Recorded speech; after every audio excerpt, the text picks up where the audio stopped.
Assalamualaikum warahmatullahi wabarakatuh. Saya Ahmad Fatir, nomor absen 01. Dan saya Muhammad Jidan Abdul absen 24. Di sini kita akan menjelaskan komponen-komponen dalam sistem mobil Chery Tiggo 2009. Yuk. Tangki bahan bakar. Tangki ini berfungsi sebagai penampung bahan bakar kendaraan dan di dalamnya ada full filter. Full filter ini berfungsi sebagai alat penyaring kotoran dari bahan bakar. Kemudian di dalamnya juga ada full pump. Full pump adalah pompa bahan bakar yang berguna untuk meningkatkan tekanan bahan bakar agar bisa bersirkulasi ke dalam injektor. Pip komponen satu ini berguna menampung bahan bakar dari full pump dan menjadi titik temu seluruh injektor. Injektor EV juga dilengkapi komponen injektor yang dapat mengeluarkan bahan bakar secara otomatis sesuai on-off kendaraan. Body fungsi utama adalah mengontrol aliran udara yang masuk ke mesin. Dengan begitu, throttle body berperan dalam mengatur jumlah udara yang dibutuhkan oleh mesin untuk menghasilkan campuran yang tepat antara udara dan bahan bakar. Kemudian di sini ada filter. Filter udara ini berfungsi untuk menyaring udara kotor. Dilengkapi komponen baterai yang memegang fungsi utama sebagai pemasok arus listrik di seluruh aksesoris elektronik kendaraan. Ignition coil atau koil pengapian, yaitu untuk mengubah tegangan rendah daya arus tinggi dari baterai menjadi tegangan tinggi. Ada komponen busi. Busi berada di dalam head cylinder. Busi berfungsi untuk memercikan bunga api.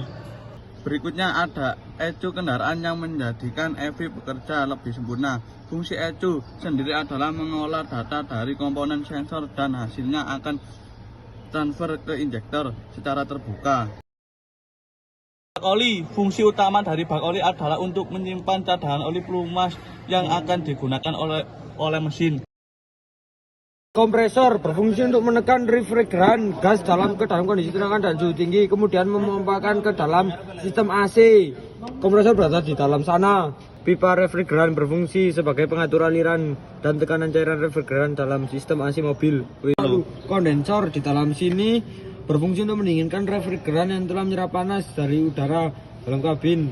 Di sini juga ada fan berfungsi untuk mendinginkan air atau mendinginkan refrigeran yang ada dalam kondensor. Katup ekspansi berfungsi untuk membatasi aliran cairan refrigeran dari rectifier dryer ke evaporator. Katup ekspansi berada di dalam sana, juga dengan rectifier dryer yang berfungsi untuk menyaring kotoran dan kelembapan dari sistem pendingin udara mobil.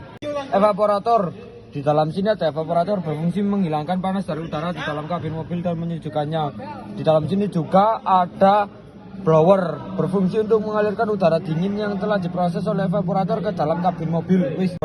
Kontrol elektronik komponen AC yang terakhir, yaitu kontrol elektronik berfungsi untuk mengontrol dan mengatur suhu dan kecepatan fan atau blower di dalam kabin mobil. Kunci kontak berfungsi untuk menghubungkan dan memutuskan aliran listrik pada sistem kelistrikan kendaraan. Buzzer berfungsi sebagai pengaman dalam rangkaian elektronika maupun perangkat listrik.